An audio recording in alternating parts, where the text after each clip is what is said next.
Olá e bem-vindo de volta ao The Crime Reel.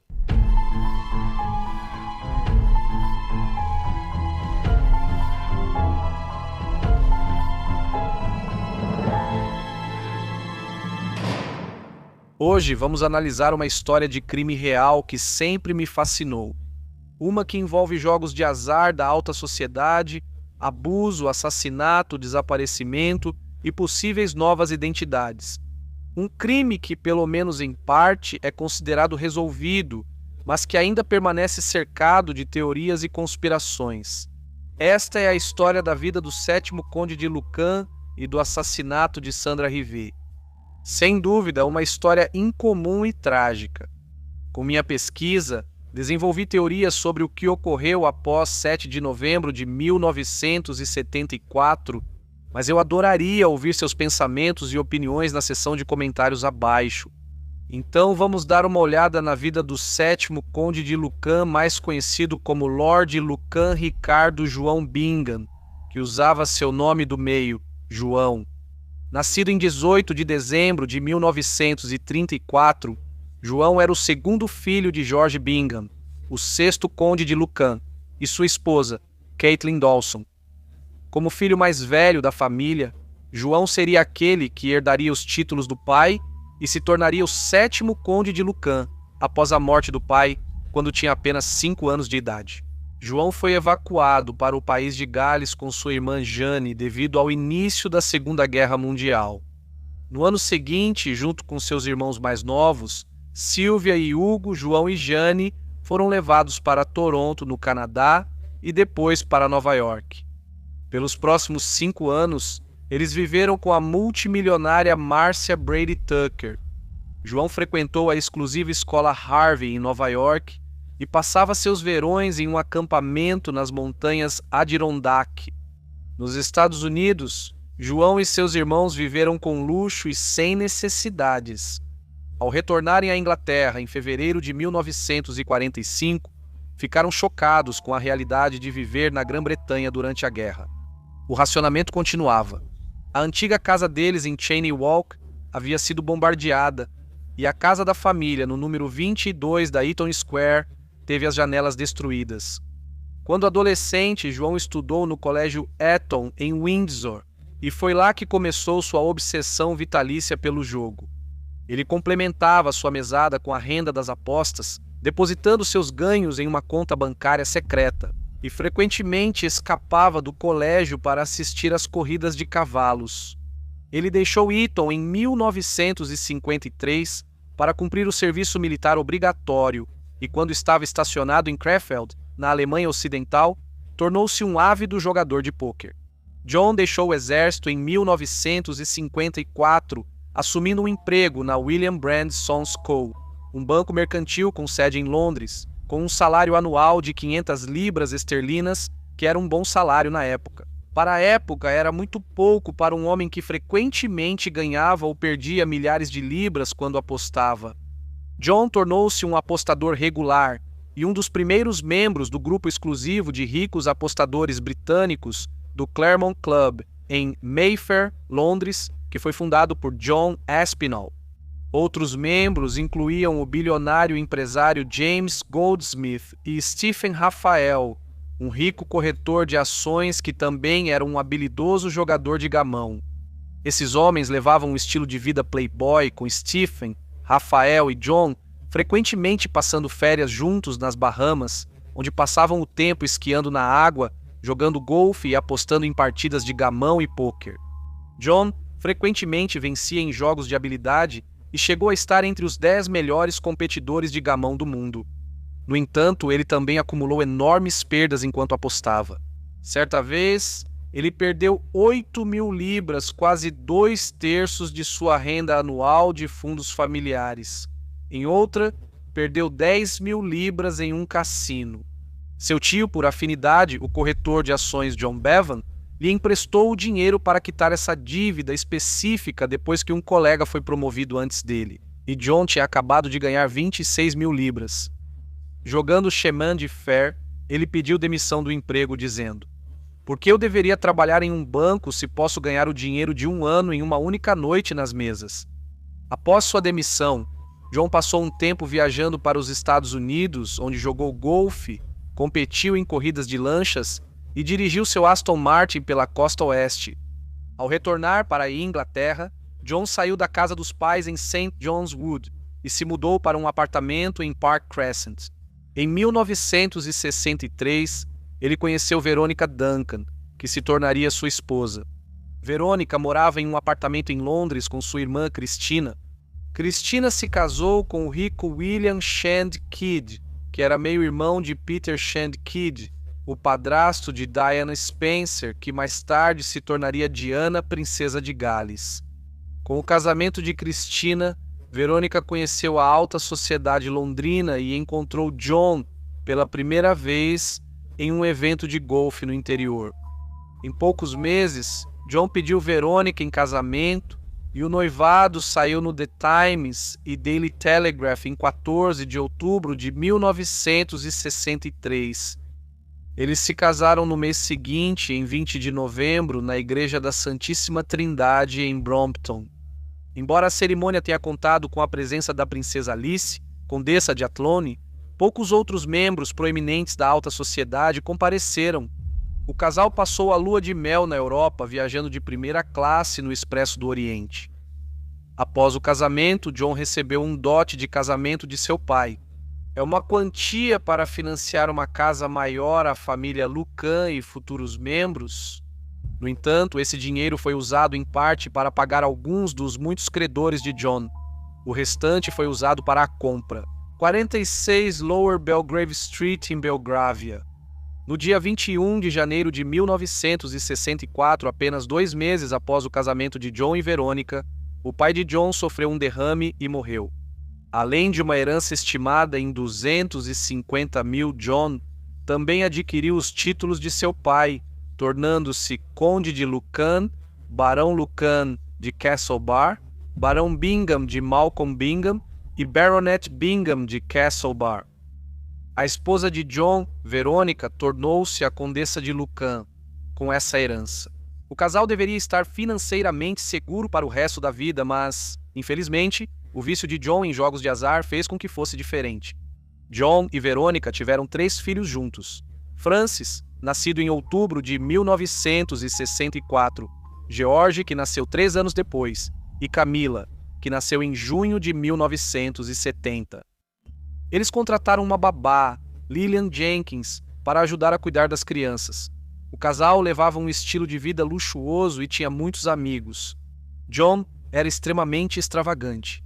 Ele era conhecido por gastar grandes quantias de dinheiro com itens de luxo, como alugar uma aeronave particular.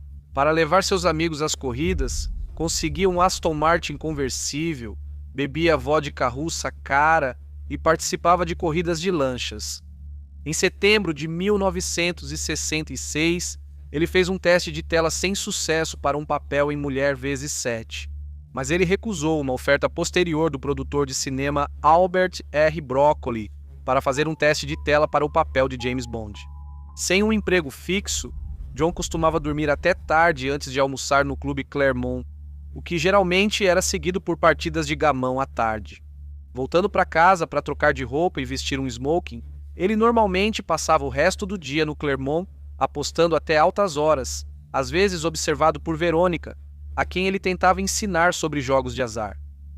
John ganhou o apelido de Lucky Lucans. Como muitas vezes ocorre, a imagem pública pouco reflete a realidade.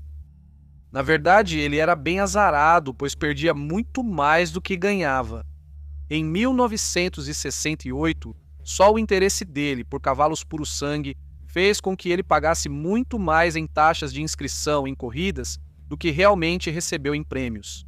Apesar de algumas discussões sobre dinheiro, Veronica continuou em grande parte sem saber da dimensão das perdas dele e seguiu levando o estilo de vida caro que o casal sempre desfrutou. Após o nascimento dos seus segundo e terceiro filhos, Jorge e Camila, Verônica sofreu de depressão pós-parto. Em 1971, João levou Verônica a uma clínica psiquiátrica em Hampstead, mas ela recusou a internação. Ela aceitou visitas do psiquiatra em casa e tratamento com antidepressivos. Quando Camila, a filha mais nova deles tinha 2 anos, a família passou as férias em Monte Carlo, mas Verônica rapidamente voltou para a Inglaterra, deixando João com os 2 filhos mais velhos. Com o passar do tempo, o relacionamento deles piorou. Com a pressão de manter as finanças, o custo do vício em jogos de azar de João e o tratamento limitado de Verônica para sua depressão pós-parto, o relacionamento chegou ao fim. Em 1973, João deixou a casa da família e foi viver em uma pequena propriedade na Eaton Row. Nesse momento, João já não tinha mais interesse em salvar seu casamento com Verônica, mas queria a guarda dos filhos. Ele se mudou para um apartamento maior na vizinha Elizabeth Street e começou a tentar provar que Verônica era uma mãe inadequada. Ele espionava sua família e, mais tarde, contratou detetives particulares para fazer isso por ele. John tentou conseguir provas de que sua esposa, segundo ele, tinha enlouquecido e visitou alguns médicos que lhe explicaram que, na verdade, ela sofria de depressão e ansiedade. Pouco antes de John sair da casa onde moravam, Verônica havia demitido a babá de longa data das crianças, Lillian Jenkins, e uma série de outras babás ocupariam seu lugar. John contou aos amigos que ninguém queria trabalhar para Verônica. Enquanto isso, Verônica confidenciou a uma dessas babás, Stefania Saviska, de 26 anos, que John havia batido nela com uma bengala e, em uma ocasião, até a empurrou escada abaixo. Verônica disse a Stefania que temia por sua segurança e que não ficaria surpresa se John a matasse. Um dia, em março de 1973, John e 2 detetives particulares abordaram Stefania quando ela estava na rua com as 2 crianças mais novas. Disseram a ela que as crianças estavam sob tutela do tribunal e que Stefania deveria entregá-las a John, o que ela fez. Depois, John buscou o filho mais velho deles, Francisco, na escola. Verônica imediatamente entrou com um pedido no tribunal para que as crianças fossem devolvidas, mas, preocupado com a complexidade do caso, o juiz marcou uma audiência para 3 meses depois. Verônica precisava se defender das alegações de John de que ela tinha problemas mentais, então ela se internou por 4 dias na clínica Priory, em Roehampton. Embora tenha sido reconhecido que ela ainda precisava de algum apoio psiquiátrico, os médicos relataram que não havia indícios de que ela tivesse alguma doença mental. Todo o caso de John dependia dele provar que Verônica era incapaz de cuidar das crianças. Em vez disso, na audiência, ele acabou sendo forçado a defender o próprio comportamento em relação a ela. Após várias semanas de testemunhas e argumentos, João desistiu do caso por orientação de seus advogados. O juiz Riis concedeu a guarda para Verônica, permitindo que João visitasse as crianças a cada 2 finais de semana. O divórcio deles continuou ficando cada vez mais amargo. João voltou a vigiar os movimentos da esposa e, além disso, começou até a gravar as conversas telefônicas deles. Ele reproduzia trechos dessas conversas para qualquer amigo que quisesse ouvir e reclamava constantemente que Verônica estava gastando dinheiro como água. Enquanto João continuava pagando 40 libras por semana para ela, ele começou a tornar a vida dela mais difícil. Sabendo que parte do acordo judicial era que Verônica tinha que empregar uma babá residente, ele atrasava os pagamentos para a agência de cuidados infantis. Sem nenhuma renda própria, Verônica conseguiu um emprego de meio período em um hospital local. João fez amizade com as babás deles para tentar descobrir qualquer informação comprometedora sobre o que estava acontecendo na casa. Em setembro de 1974, uma babá chamada Sandra Rivet começou a trabalhar para Verônica. Sandra tinha 29 anos e, assim como Verônica, já havia recebido tratamento para depressão. Aos 19 anos, Sandra deu à luz um menino que foi posteriormente adotado pelos pais dela. Depois, ela teve vários empregos no fim dos anos 1960 e início dos anos 1970, antes de trabalhar na Casa Lucan. Nessa época, a situação financeira de João havia piorado. O processo judicial lhe custou cerca de 20 mil libras esterlinas e suas dívidas de jogo estavam aumentando. Aparentemente, com o passar dos dias, o consumo de álcool de João se tornou problemático e ele também começou a fumar sem parar. Seus amigos estavam cada vez mais preocupados com o comportamento dele. Em conversas bêbado com alguns deles, João falou sobre matar sua esposa.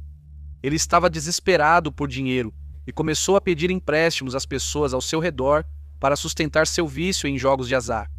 O financista James Goldsmith garantiu um cheque especial de 5.000 para ele, que permaneceu não pago.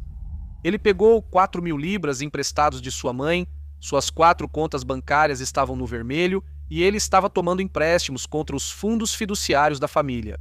Mesmo que, naquela época, ele estivesse jogando por valores muito menores do que antes, seu vício em jogos continuava completamente fora de controle. Estima-se que, apenas entre setembro e outubro de 1974, ele acumulou dívidas de cerca de 50.000 libras.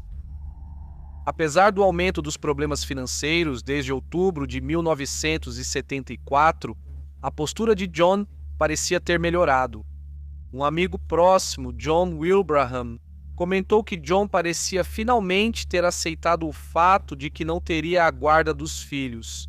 John encontrou seu tio, John Bevan, no dia 6 de novembro e parecia estar de bom humor mais tarde naquele dia.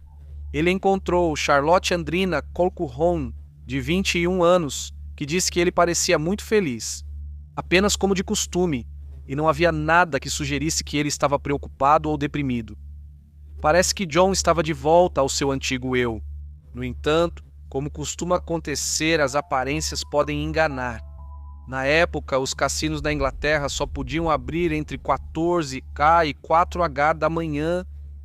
Então, John frequentemente apostava até as primeiras horas da manhã, começando seus dias por volta da hora do almoço. De forma incomum, no dia 7 de novembro, ele ligou para seu advogado logo cedo pela manhã.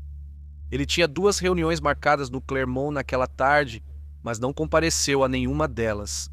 Em vez disso, por volta das 16h daquele dia, John entrou em uma farmácia na Lower Belgrave Street, perto da casa de Verônica, e pediu ao farmacêutico que identificasse uma pequena cápsula.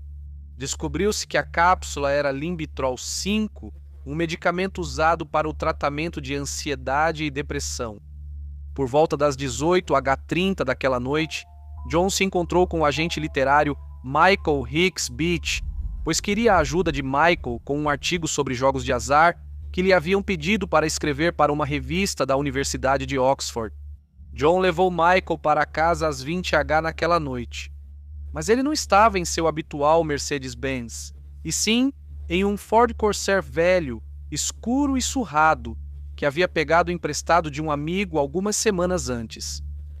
Às 20h30, ele ligou para o Clermont para confirmar uma reserva que havia feito com Greville Howard e amigos para as 23h daquela noite. Mais uma vez, ele não apareceu. Enquanto isso, Sandra estava ocupada, colocando as crianças para dormir na casa de Verônica.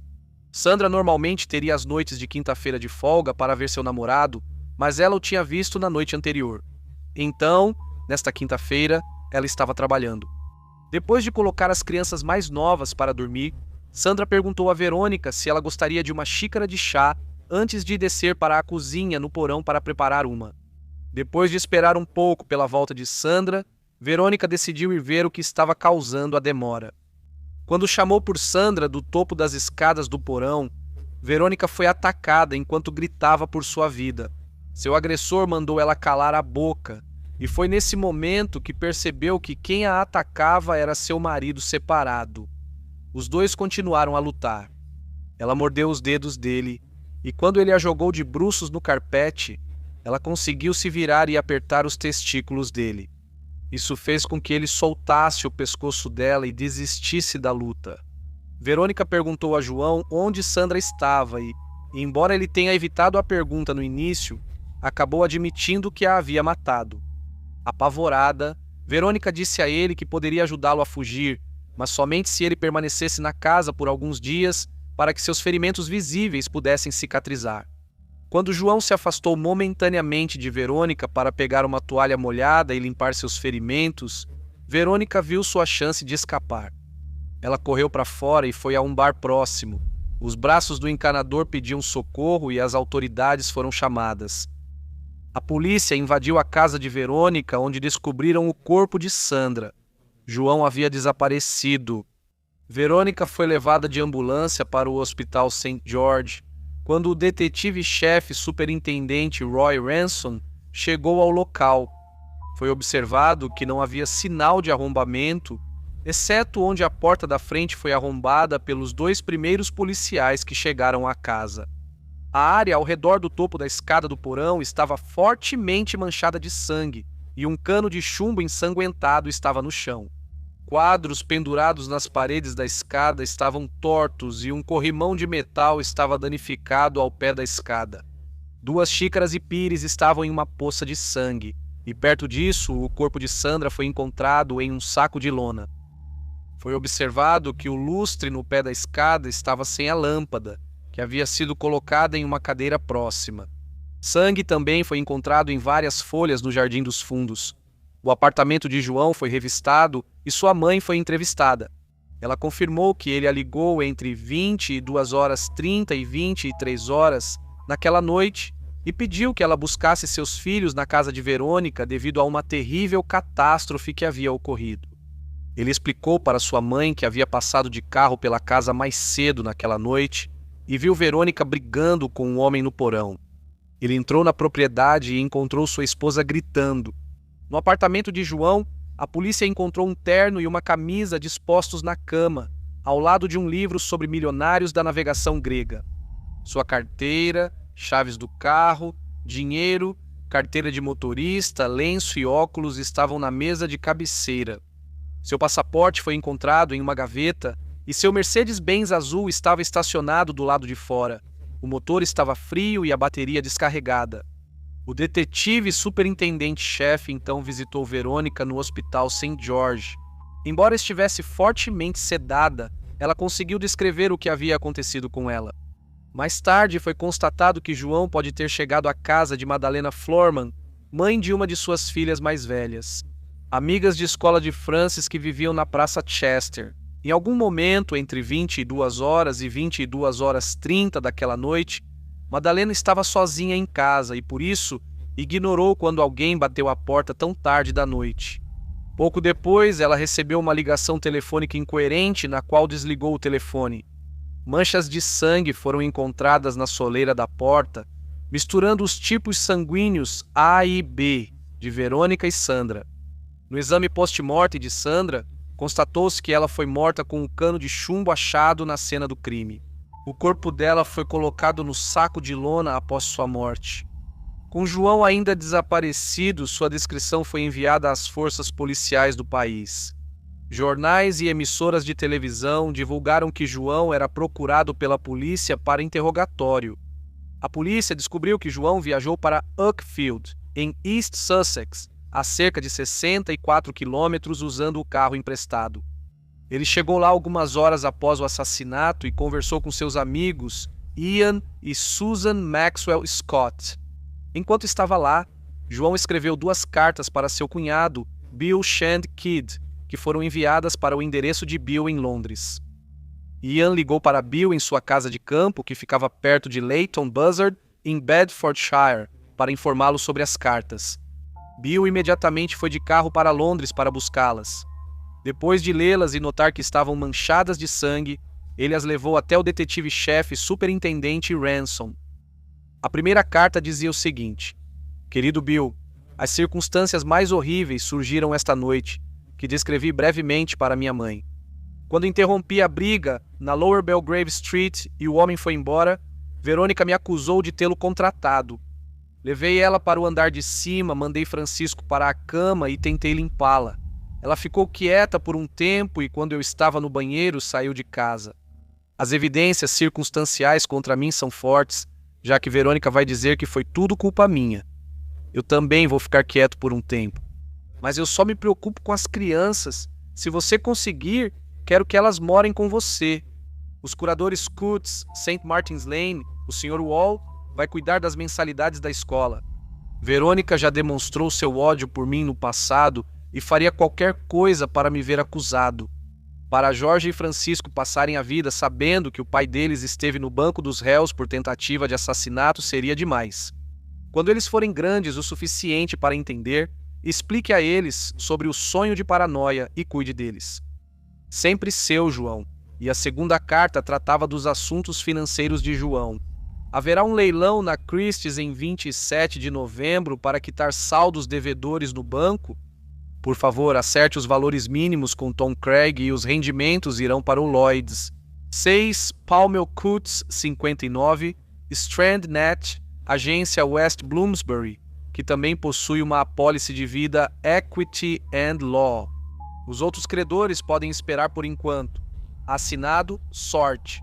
O Ford Corsair, que John estava dirigindo, foi encontrado 3 dias após o assassinato na Norman Road, em New Haven, a cerca de 25 quilômetros de Uckfield. No porta-malas havia um tubo de chumbo com fita cirúrgica e uma garrafa de vodka. Posteriormente, foi estabelecido que o carro havia sido deixado lá em algum momento entre 5 e 8 horas da manhã, do dia 8 de novembro. Uma das teorias era que John poderia ter pegado uma balsa, seja para fugir, seja para pular dela e tirar a própria vida.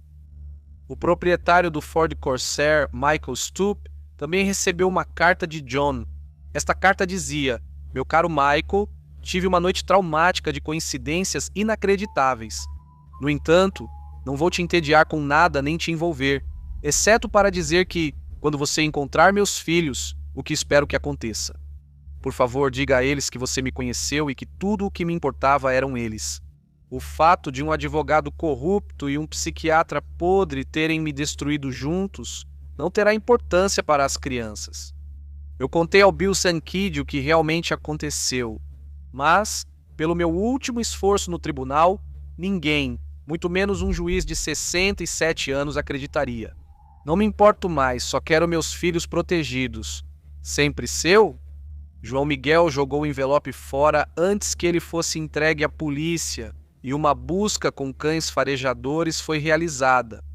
Essa busca revelou os restos mortais de um homem que havia desaparecido anos antes, mas não havia nenhum sinal de João. Porém, é importante lembrar que uma busca completa pelos Downs era impossível, então ainda havia chance de seus restos estarem lá. A busca no porto também não deu resultado. O exame forense concluiria mais tarde que o cano encontrado na cena do crime tinha sangue pertencente a Verônica, que era do grupo A, e Sandra, que era do grupo B. Além disso, cabelos pertencentes a Verônica foram encontrados no cano.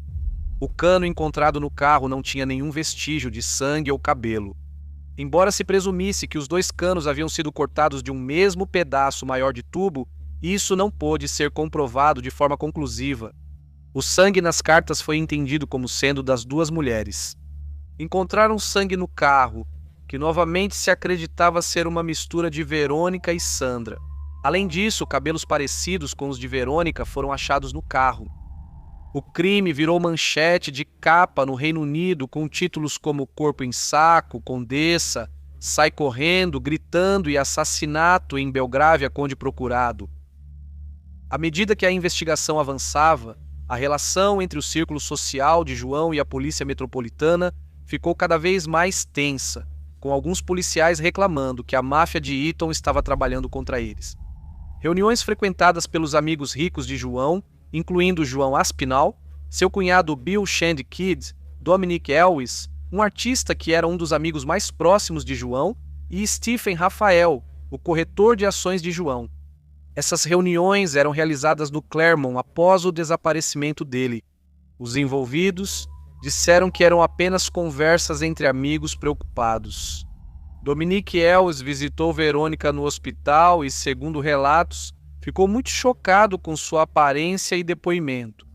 Dominic aparentemente ficou descontente com parte da cobertura negativa da imprensa sobre a Condessa e depois foi ostracizado por seus amigos. Por sua vez, em um artigo crítico a John que saiu na revista Sunday Times, Dominic tirou a própria vida em setembro de 1975.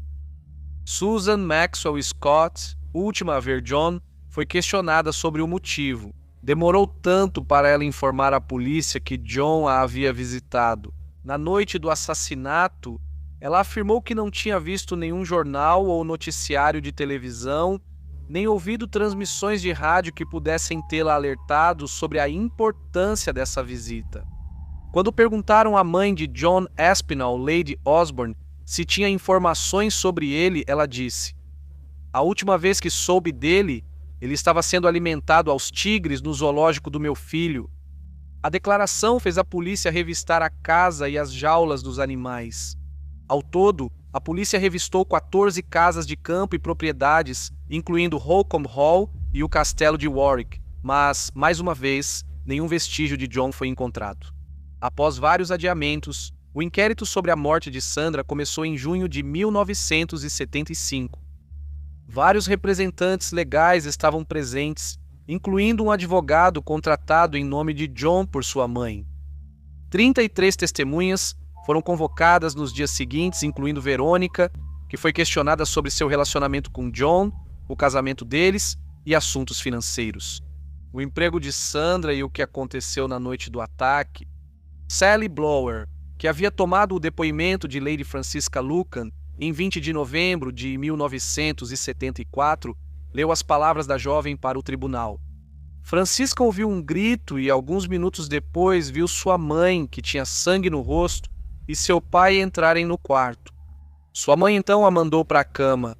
Mais tarde, ela ouviu seu pai chamando por sua mãe, perguntando onde ela estava, e viu quando ele saiu do banheiro e desceu as escadas. O proprietário do pub Plumber's Arms descreveu como Verônica entrou em seu bar coberta de sangue dos pés à cabeça antes de entrar em estado de choque. Ele afirmou que ela gritou: "Me ajude, me ajude. Acabei de escapar de uma tentativa de assassinato. E meus filhos, ele matou minha babá." A última pessoa a confirmar ter visto João vivo, Susannah Maxwell Scott, disse ao tribunal que ele parecia desarrumado e com o cabelo um pouco bagunçado quando ela o viu. A calça dele tinha uma mancha úmida no quadril direito. Susannah disse que João lhe contou que estava andando ou passando pela residência da rua Lower Belgrove quando viu Verônica sendo atacada por um homem. Então ele entrou, mas escorregou em uma poça de sangue no pé da escada. Ele continuou contando para Susannah que o agressor fugiu e que Verônica estava muito histérica e o acusou de ter contratado um matador de aluguel para matá-la. Depois que todas as provas foram apresentadas e analisadas, o porta-voz do júri anunciou o veredito. Eles anunciaram que Sandra havia realmente sido assassinada por Lord Lucan. João foi o primeiro membro da Câmara dos Lordes declarado assassino desde 1760. A família e amigos de João criticaram o inquérito, que consideraram apresentar uma visão unilateral dos fatos. A mãe dele disse aos repórteres que aquilo não serviu para absolutamente nada. A irmã de Verônica, Cristina, disse que sentiu uma grande tristeza e pesar com o veredito. Susannah Maxwell Scott continuou protestando contra as alegações de inocência de João e disse que sentia muita pena da condessa, no entanto, já que João continuava ausente. A descrição da noite traumática, cheia de coincidências, veio só das cartas dele e de conversas logo após o assassinato de Sandra, já que suas digitais não foram achadas na cena do crime. A versão dele dos acontecimentos não levou em consideração o cano de chumbo encontrado no porta-malas do Corsair, as alegações de alguns de que ele havia discutido sobre matar sua esposa, ou a falta de um suspeito viável para o homem que ele afirmou ter visto lutando com ela. Nenhum sinal de arrombamento foi encontrado, e os policiais que tentaram demonstrar que John poderia ter visto a cozinha do porão da rua só conseguiram fazer isso se abaixando bem perto da calçada. A luz do porão do número 46 da Lower Belgrave Street não funcionava, dificultando enxergar no cômodo. A lâmpada removida foi testada e estava funcionando normalmente. Além disso, Verônica afirmou não ter entrado no porão naquela noite, contradizendo a versão dos acontecimentos de João.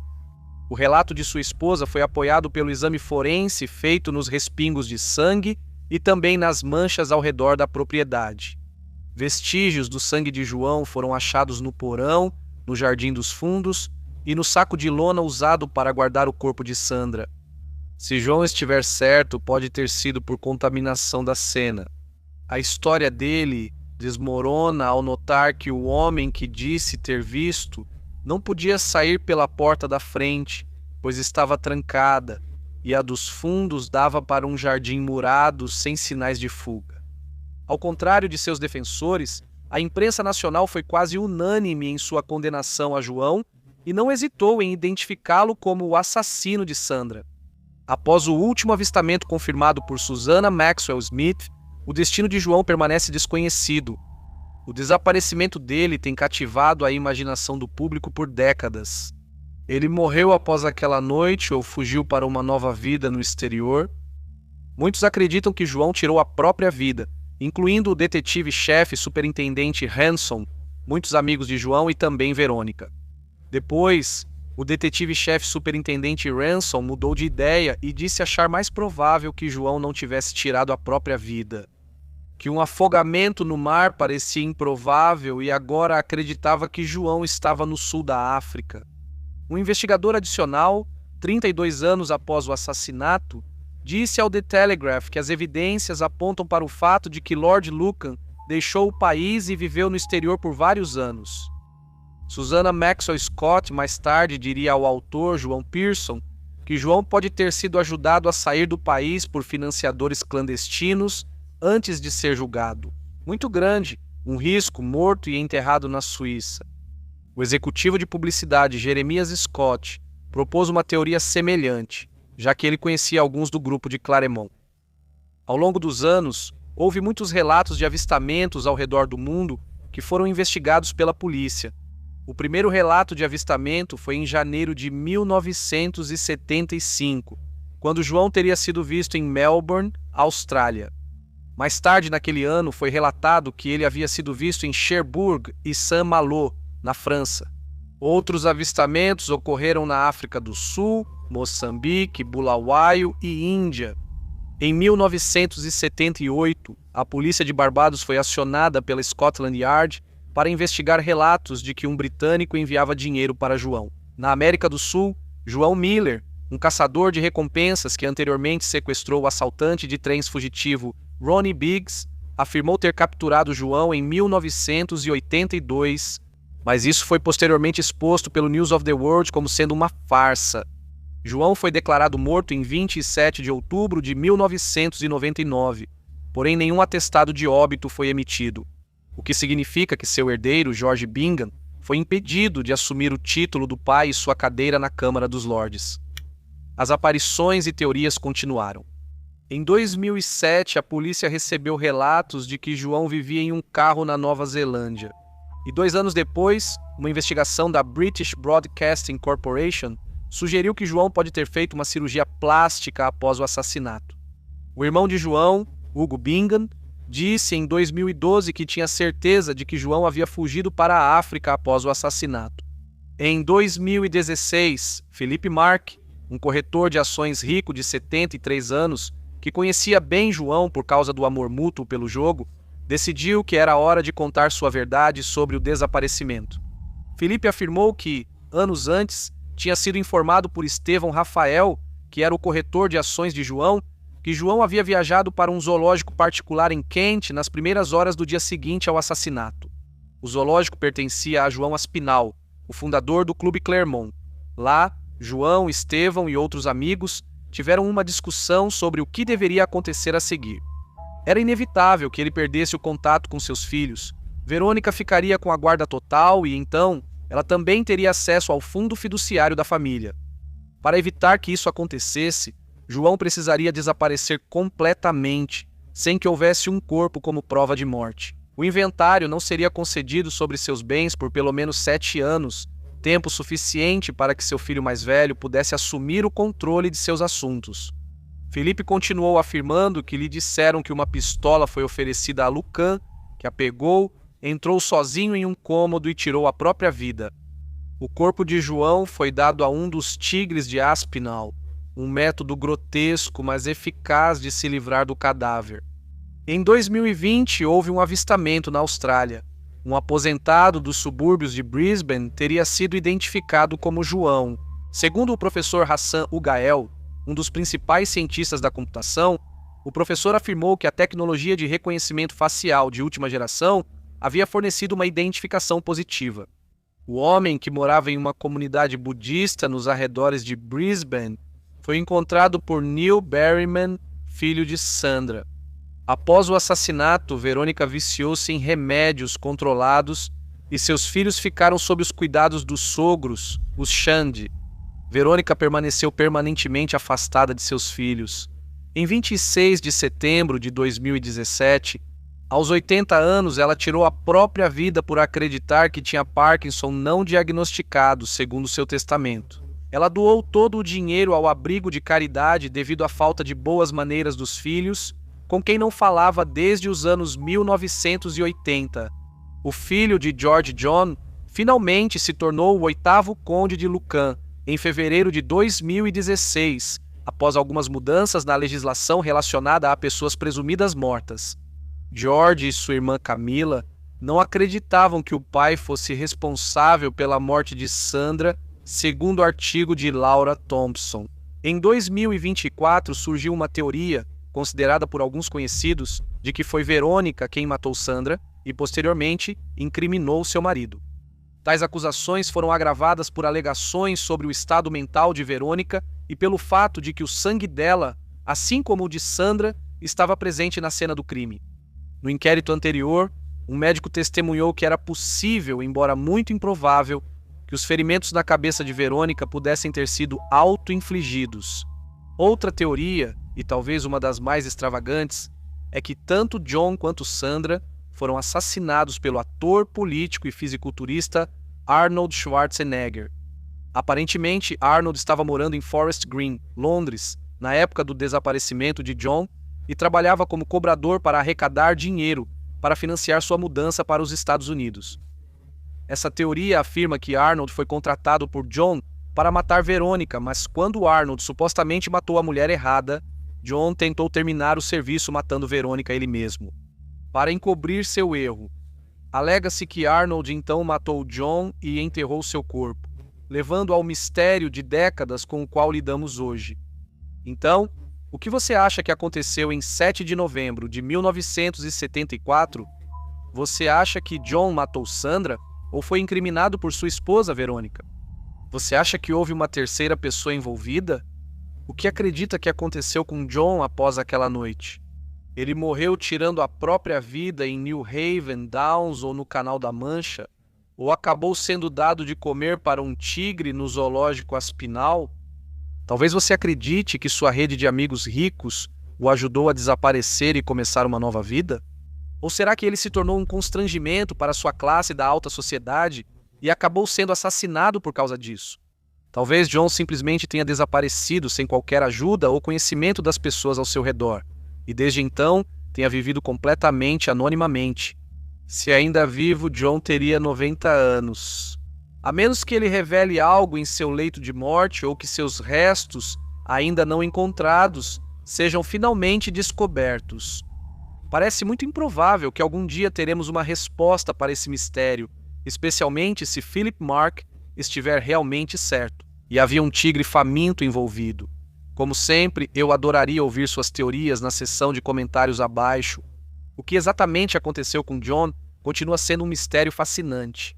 Mas não vamos esquecer que esse mistério começou com uma mulher de 29 anos que perdeu a vida da forma mais brutal possível.